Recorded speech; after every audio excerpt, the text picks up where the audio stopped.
Hi guys, welcome back to the 4 Pillars of Healing. Today I'm joined by the lovely Lisa Jolly. When I sat with Lisa's story, I realized it begins with questions. And not a question asked by Lisa, but a question that was placed in her hands by life itself. When Lisa was just 19 years old, she was sitting beside her nan as she was dying from pancreatic cancer. And in one of their final conversations, her nan said, "I'm not ready to die." And at just 19 years old, Lisa couldn't understand why someone who didn't want to leave had reached a point medically where there were no more answers, no more treatments, no more options, and like for so many people, no more hope being offered. And while she realized it at the time, that moment became the first thread she would spend decades pulling on. Why do we become unwell? Why do some people heal while others don't? And are there answers we haven't found yet? And is healing really only about the physical body? Life placed that thread in her hands again when her sister was diagnosed with lupus at 22 years old. As she watched someone she loves navigate illness, medication, and suffering, the questions only grew louder. Not because Lisa was looking for an alternative to medicine, but because she was trying to understand whether the bigger picture was more than what she was seeing, whether there was more to healing than medicine alone could explain, and whether understanding those pieces might help make sense of the suffering that she was witnessing. Eventually, those questions led her into studying clinical naturopathy, but life wasn't finished asking questions. While she was still studying, her sister passed away. And suddenly the thread that she'd been following for years became much harder to hold on to. But the questions were still there. But unfortunately, so was the grief. And for a time, she found herself questioning everything, including whether she should continue the path she'd started. A few years later, she would sadly also lose her mum as well. Yet somehow through all of it, the thread kept pulling. Through the grief, through the doubt, and through the questions that still had no answers. Not because Lisa had found certainty, but because she recognized that her experiences kept inviting her to look a little deeper, to keep exploring and to keep searching for the meaning in places where most people would have stopped looking or not looked at all. Today, Lisa is a clinical naturopath, an intuitive healer, and a retreat facilitator. But more than that, she is someone who has spent a lifetime exploring the questions that grief, illness, and loss leave behind. This is a conversation about grief. It is a conversation about healing. And it's also a conversation about questioning what we've been told and finding the courage to keep searching when life doesn't make sense. And perhaps most of all, it's a conversation about finding meaning in the mending. I hope you enjoy this beautiful conversation with Lisa. Lisa, thank you so much for being here. Thanks for having me, Nichola. Oh, thank you. When we spoke on the phone, something I couldn't at all stop thinking about in our conversation was your story, obviously. But when I looked back at your story and your life, it felt like there are these moments that at the time obviously felt very painful, heartbreaking, and super unfair. But looking back, they almost feel really connected, very connected to your purpose, clearly. And each thing that you were going through, it was almost like it was leaving a breadcrumb for the next thing that came for you. And I know we'll get into the work that you do today, but I'd love to start earlier than that and start with your nan. You were only 19 years old and sitting beside her when she was dying from pancreatic cancer. And she told you that she wasn't ready to die. And I'm curious, when you look back now, can you see that moment as the beginning of a thread that would shape so much of your life?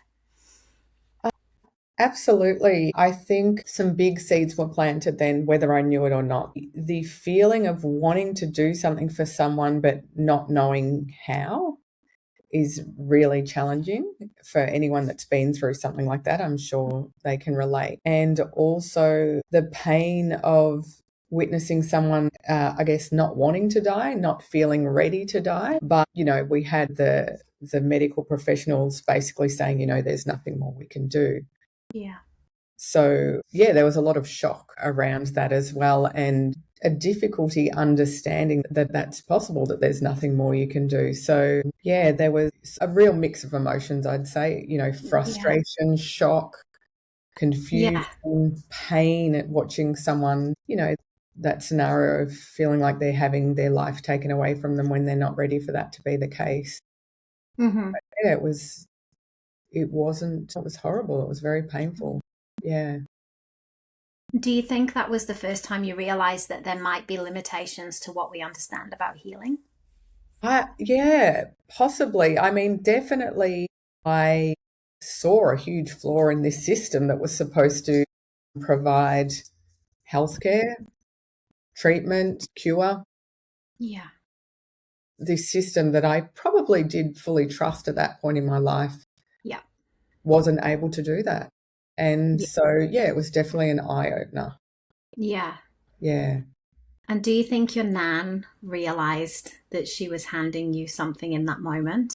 Because it felt like she left you with a question that you've spent your life exploring, but also that question definitively seemed to set you on your path of your purpose, really. I think from a soul perspective, I could say yes, Yeah. in that, it certainly pushed me into, that frustration and pain led Mm. to me seeking answers and wanting to understand more. So, absolutely, it influenced me and has played a huge role in directing me, where I've gone with my career and Mm. my study and then career. So, Yeah. consciously or unconsciously, yes. Yeah. For Yeah. sure. Yeah. And that moment, it feels like it didn't leave you with answers. If anything, it left you with more questions. Definitely. Yeah. Yeah. But there was almost a deep inner knowing that, of course, there's something else that can be done. But Mm-hmm. at that point in time, I had no idea what that No. was, or hadn't been exposed to alternative medicine growing Yeah. up or any other kind of healing, really. So there wasn't any background or experience or exposure for me to draw on at that point in time. Yeah. Yeah. And then a few years later, life brought those questions even closer to home again through your sister. She was diagnosed with lupus at 22 years old, Yeah, very young. very young. And I can only imagine what that must have been like watching someone that you love navigate that type of autoimmune illness for so many years. Yeah, a At that decade. time, well, Yeah, when, from a holistic and from a medical perspective, it just wouldn't have been understood like it is today. So I can't imagine what that would have been like watching her navigate that for so many years. As you look back now, do you think that journey changed the way you understood health, healing, and medicine? definitely. Because, seeing my sister so young, and she was a very healthy, active, social, intelligent, caring person. She was completed a degree, did postgraduate studies, had a passion for the field she worked in. Mm. She had a fiance and then ended up marrying him as well. She had a lot to live for, and she was always such a positive person and a real, naturally, a very caring and giving person. So, it was very difficult to make sense of what was going on there. And again, I guess when you sort of you know, connecting those threads and those pieces, it was a scenario where the treatment available was very limited, and it Mm-hmm. was very much about just managing symptoms. Yeah. So there was no investigation or really any understanding into what may have caused this scenario, this illness. There were possible sort of theories. And Mm-hmm. then on top of that, there wasn't really any way to cure it or heal it. It was really Mm-hmm. the management to minimize damage in the body. But the problem with that is a lot of the medications that were used for symptom management created their own Yeah. issues, side effects and long-term issues. So, Yeah.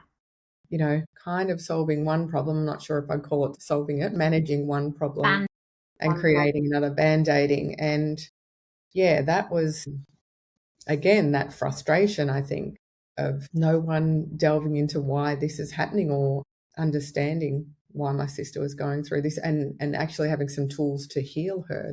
Again, it wasn't available through the mainstream system. That's half the battle, isn't it? If you don't Mm. know where something's come from or why it's, metabolically appeared in the body in the first place, then how can you possibly treat it? Like, how can you possibly cure it? You are literally just managing the disease instead of, Totally. And I yeah, think, obviously we might talk more about what I've done yeah, with myself moving forward, but I think there was absolutely no consideration of perhaps what had been going on before my sister got sick, what had been mm, going on in her life, and looking at that holistic picture of her and everything that may have affected her up until that point. There was really no consideration of that. yeah. Do you feel like it was the illness itself that raised the questions for you, or was it watching the way it was being managed? It was all of it. I All of it? mean, yeah, I knew my sister pretty well, obviously. I knew the journey she'd been on, and there had been some, I'll just call it emotional challenges and things going on in her life that had, Yeah. I guess I'll say, hurt her.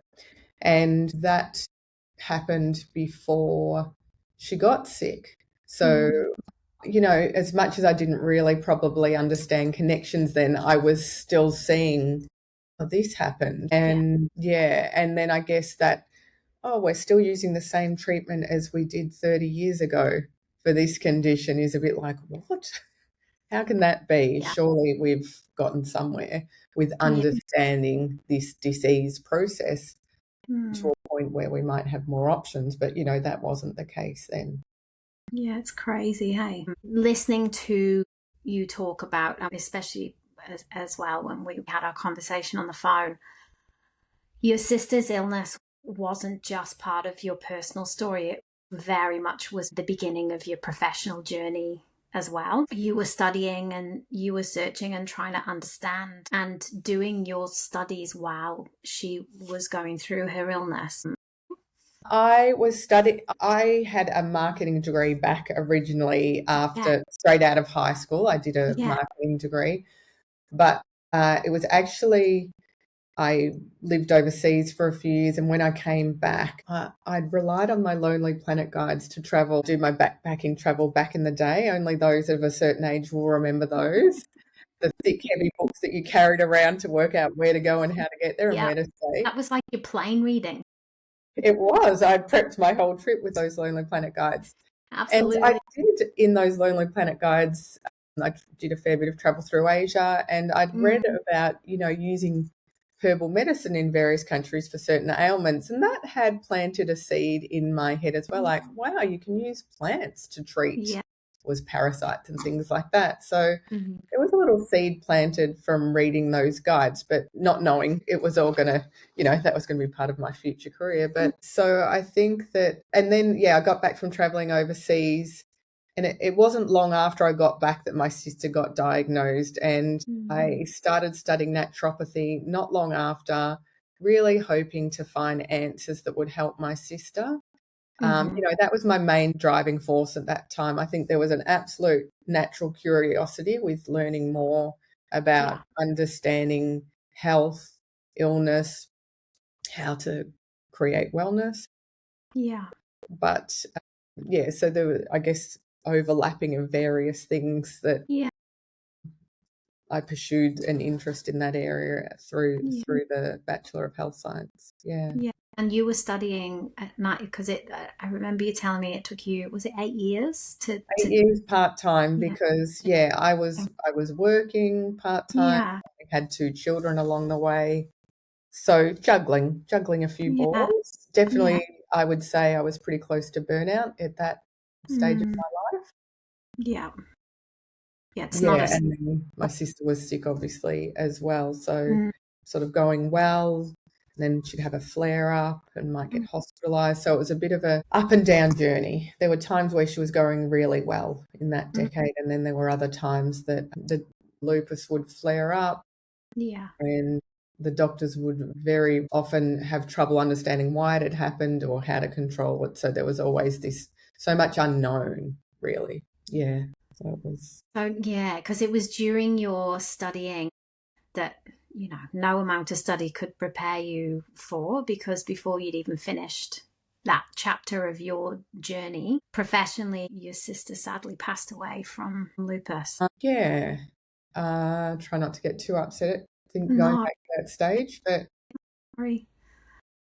yeah, that was a big, big shock because we knew obviously lupus is classified as an autoimmune disorder, and we knew it was debilitating and it affected quality of life, but not many people actually pass away from lupus and lupus complications. So it hadn't really been on our radar that not hadn't really, I'll say it definitely wasn't on our radar as a family that could possibly happen. So when she had a flare up and went into hospital, there's no way we expected her not to come out. So that was extremely difficult, especially because I was faced again with a scenario where I had someone who I loved telling me they weren't ready to die and feeling helpless again. Yeah. It's Knowing what to do, not quite there yet, a student, learning and feeling like there's possibility. Yeah. I was learning, but not in any, not enough knowledge or experience to really know what to do with it all at that point in time. I don't think there is anything in this world that can prepare you for when someone who is essentially dying and they say that. I've been faced with that myself, and I don't think I've ever felt so helpless and so frustrated, and every feeling that I could possibly feel at once in that moment. It is awful. And yeah, I remember thinking to myself, man, if I could just trade place, if I could just, we could just role reversal this one. Like, this is brutal. It's pretty tough, isn't it? I was actually pregnant with my second baby through that time. And I remember feeling the guilt as well about, causing trauma to my unborn baby. But what can you do, right? Past the pain and the grief and all the emotions that happened after that event. Yeah. So how did you find your way through that chapter of your life? I feel like I wasn't really on planet Earth for about 12 months. Yeah. I had read in a book somewhere or had a conversation with someone, I really can't remember now, but about how when there's major shock or trauma, the soul hovers above the body to protect itself. It's almost like an outer body. It's like you get so unsafe. Some kind of survival technique. Yeah. And I feel like that is exactly what happened to me. I was going through the motions of being here, and I had one child and another one came along 6 months later. So you go through the motions, but I didn't feel present. A mum, not just a mum, but like a new mum again. That was really hard because I think the thought of also bringing a baby into this world without my sister, so lots of emotions I think come up around that. Yeah. So, there wasn't, moving through that phase. I think the initial phase is just survival. I don't even know personally. I don't like to assume anything for anyone. I can only talk about my personal journey, but I probably wasn't ready for doing much healing at that point in time. I really do think it's just survival.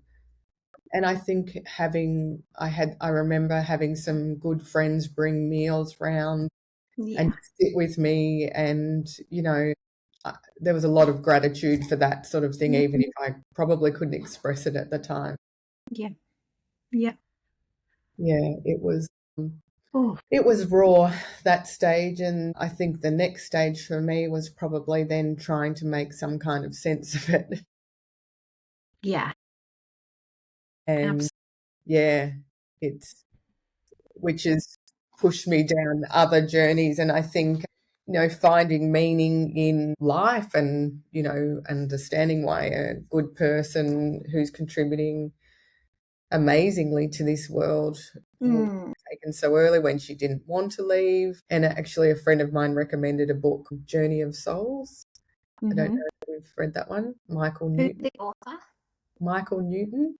Yes, I haven't read it, but I've heard of that Heard book. of it. 2 or 3 books, but I read 2 of them, Journey of Souls and Destiny of Souls. And a friend who was also my kinesiologist recommended I read that book, which is very much, he's a hypnotherapist and he hypnotized people, and they talked about the soul's journey, them as a soul and the different lives they'd had, and that, the purpose of their journey had, I guess, been assigned before Yeah. they came in to this world. So that book definitely gave me some peace, or a broader, perhaps opened my possibility Yeah. to what exists or how this all works, and Yeah.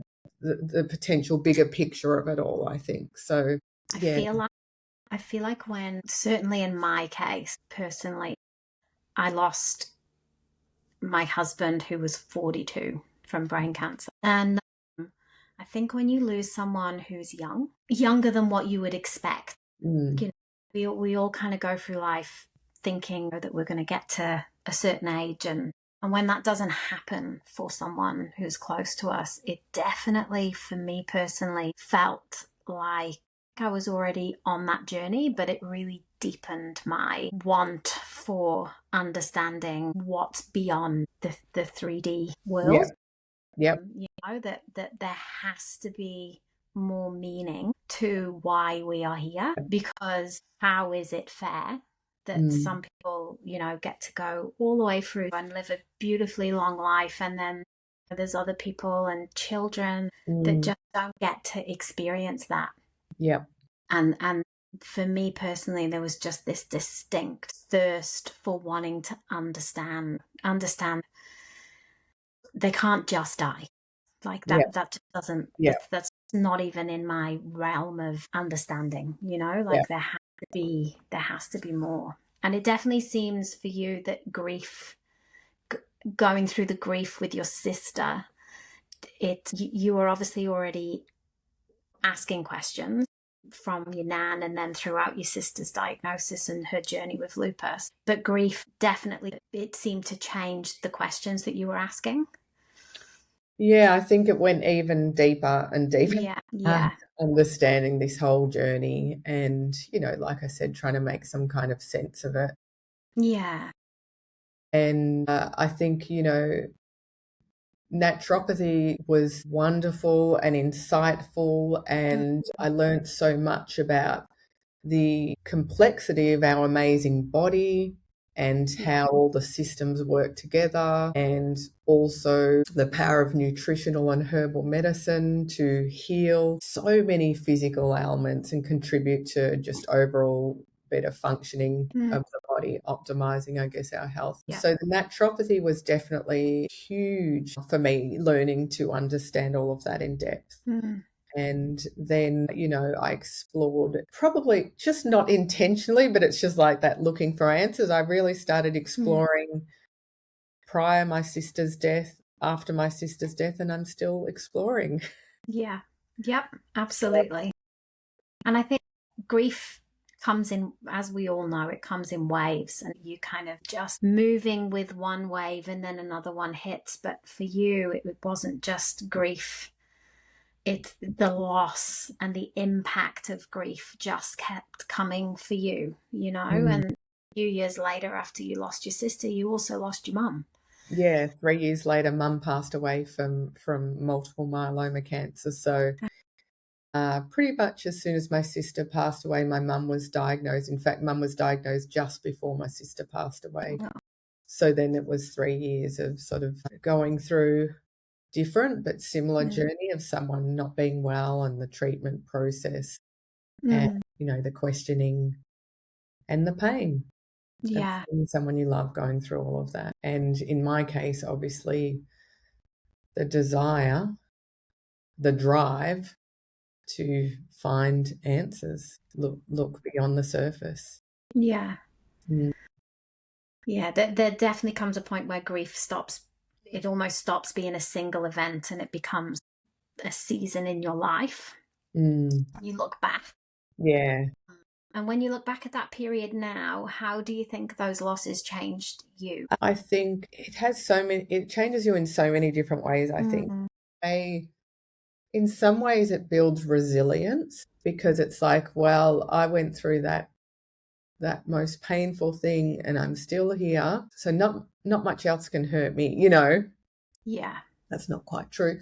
But there is that element of becoming a little protective with your emotions as well and being a little bit more aware of what kind of energy you want to let in, a little bit more protective of that, because I think there's a sensitivity that comes with going through that, and you have to manage yourself more to sort of tune into what you need and not go, just self-care, I guess, is the best way to put it, emotional self-care. I think just become a lot more conscious.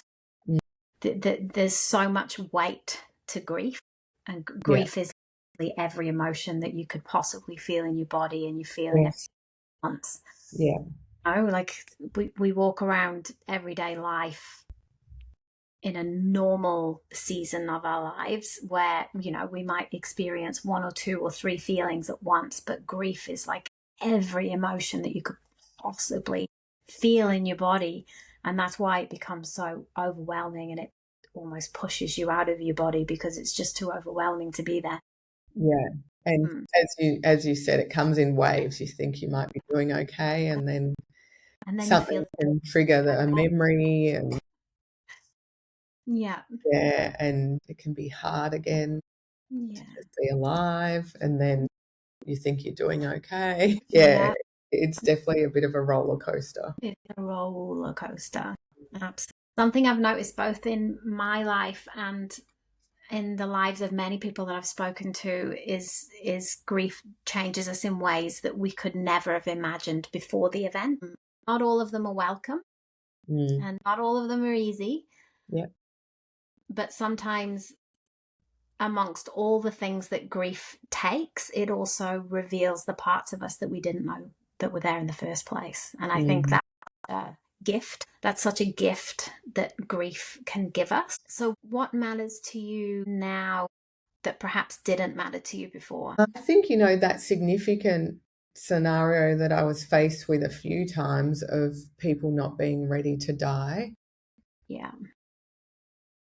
I'd like to think that I won't feel that way whenever my time is up, when it's my time. So the question is, how do you get to a point so that you can potentially feel that way? Yeah. And I think the more I go through this journey of life, and obviously I get to work with a lot of people doing what I do as a naturopath. I have a lot of clients who I'm very fortunate enough share a lot of detail about their journey and their life with me. Is really going for what I always use, what lights you up.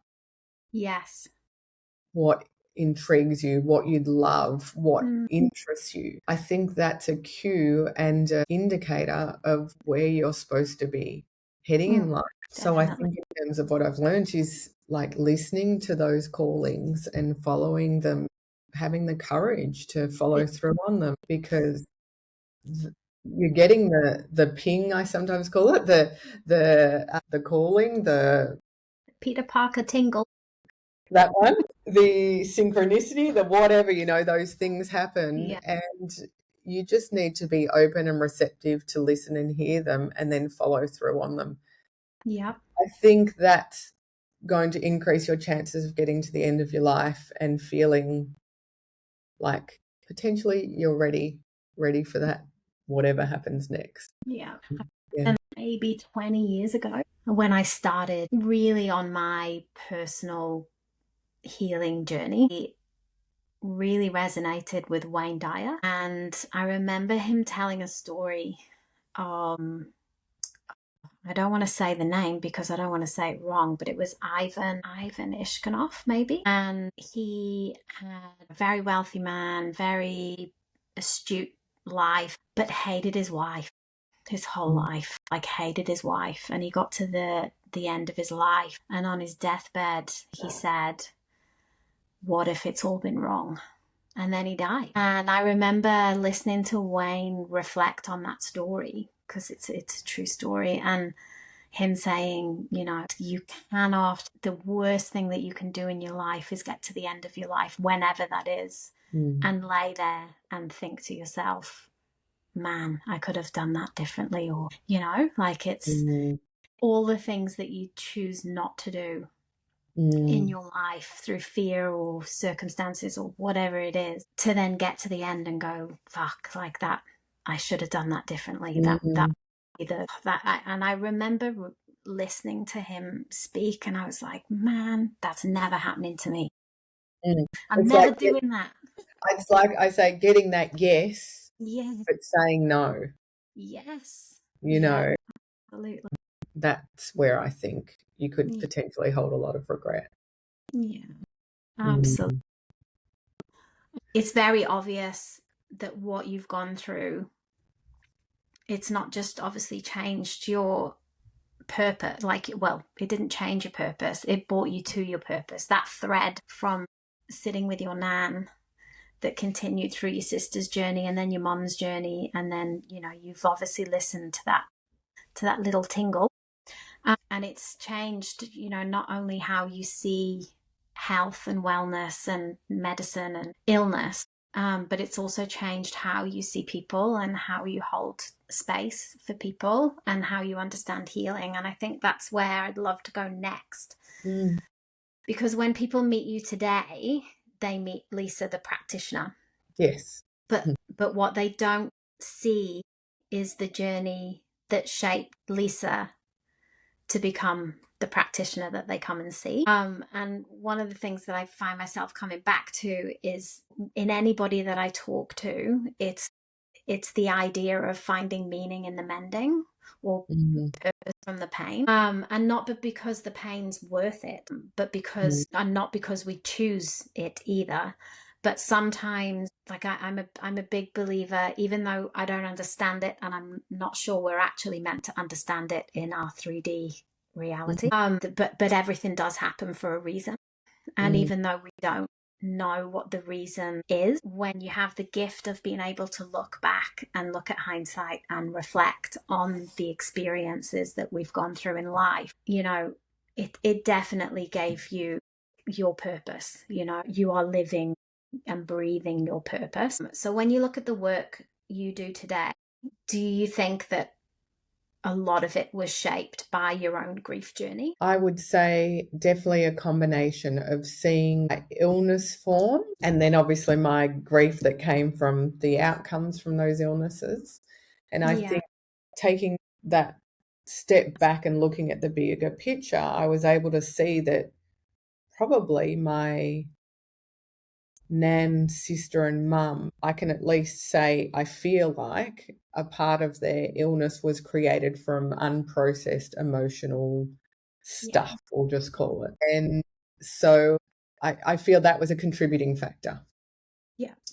And so obviously I had unprocessed emotional stuff when I've gone through that kind of grief. So my journey then took me down pathways to try and find help to help me process those emotions that I was holding in my body and in my field. And so for me, I did try quite a few different things. Originally, I just tried general psychology after my sister passed away, and that didn't, I felt like I just, going around in circles. So then someone suggested I try this person who used this weird technique, I think I got told, called neuro-emotional technique, NET. Yeah. And it was wonderful for me. It helped.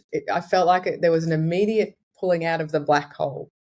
Yeah. That's always that I didn't know how to get out of myself, not in my, my cyclical thoughts. So yeah.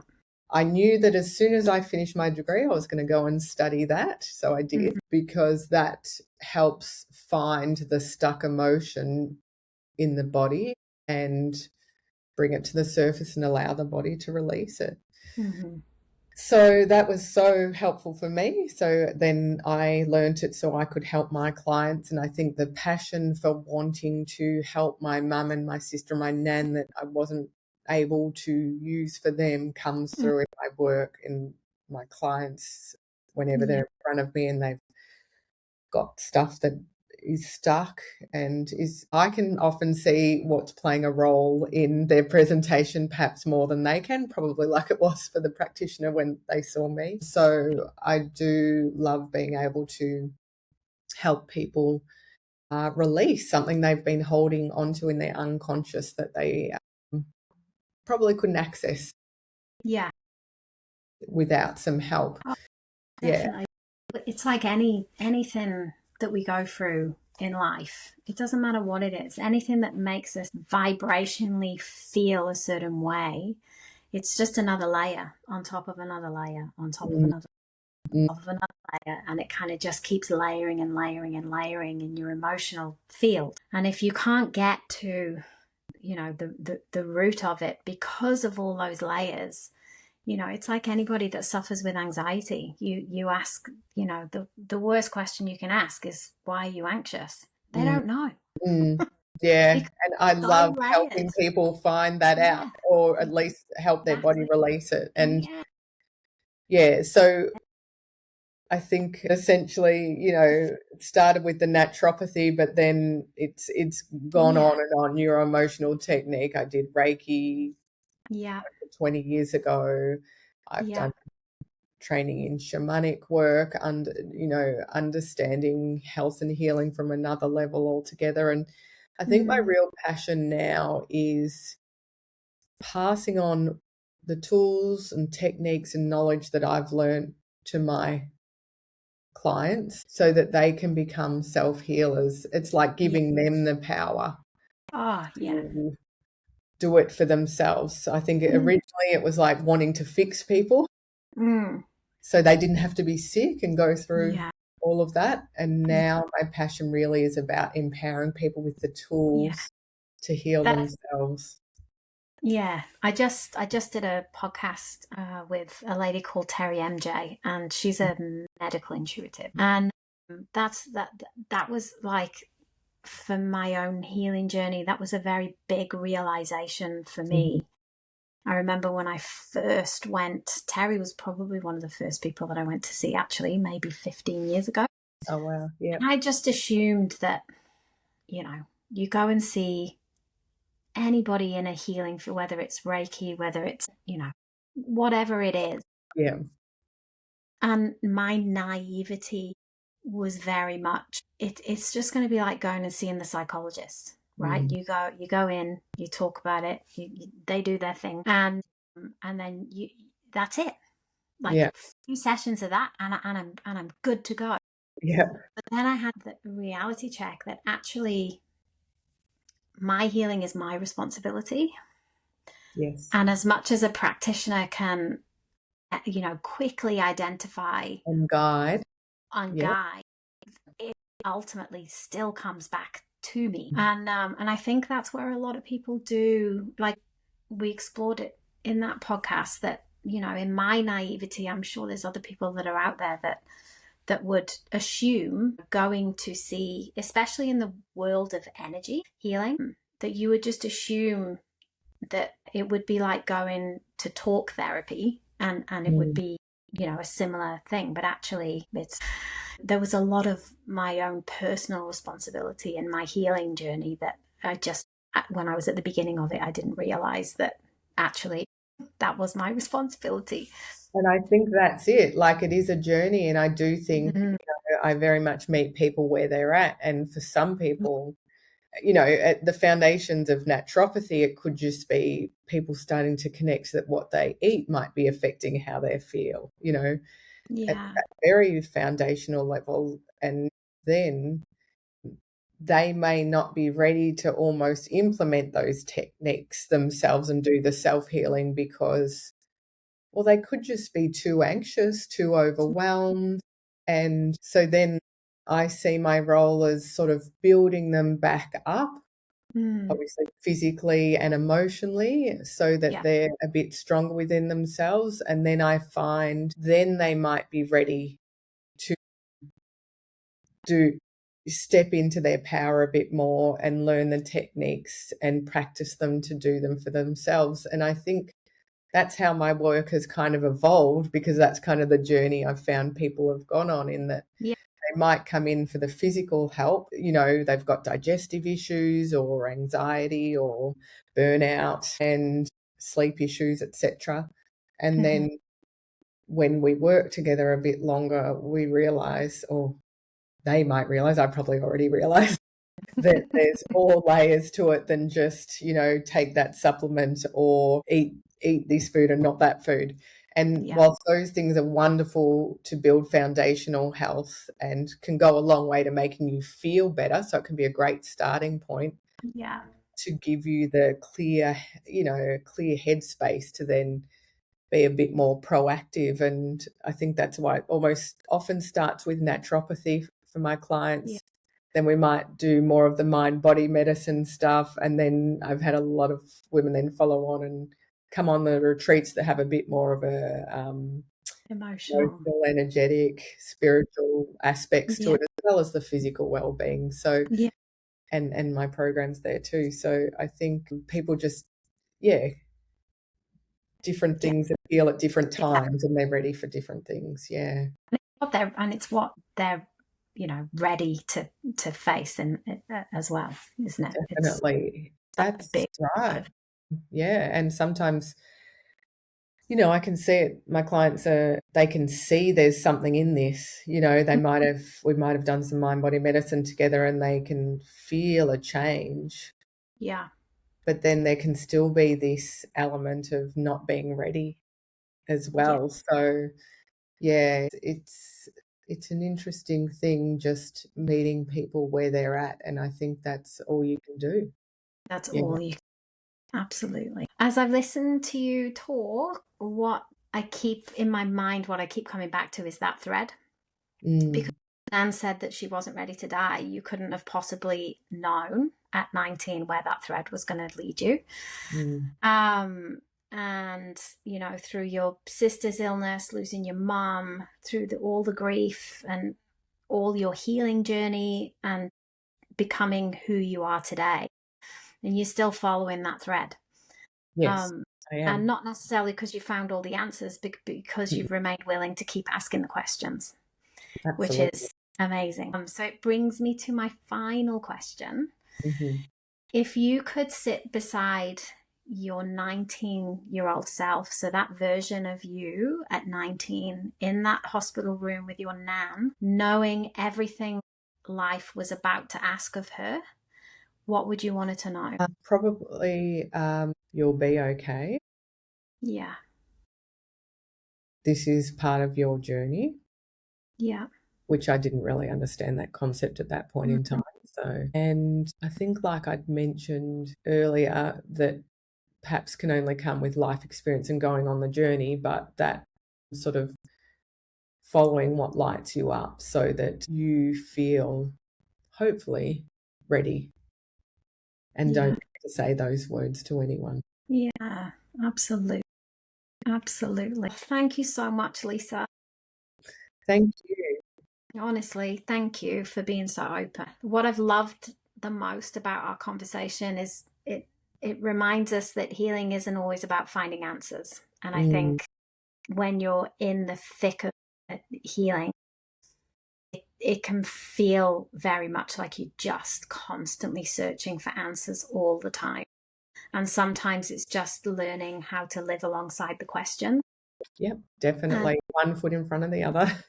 Absolutely. And listening to your story, it feels like life handed you a thread all those years ago. And rather than turning away from it, you chose to follow it through all of everything. And, you know, there was so much meaning waiting for you at the journey, you know, and being woven through the journey itself as well. Definitely. And that really is what finding meaning in the mending is really all about. It's not making sense of everything that happened and not trying to tie grief up into a pretty little bow, but just allowing everything that we've lived through to shape the way that we love and the way that we serve and the way that we show up in the world. Definitely. So thank you for sharing your story and your wisdom and your heart with us today. I really appreciate it. Thanks, Nichola. Lovely chatting. Yeah, it really was. Thank you so much. Thank you.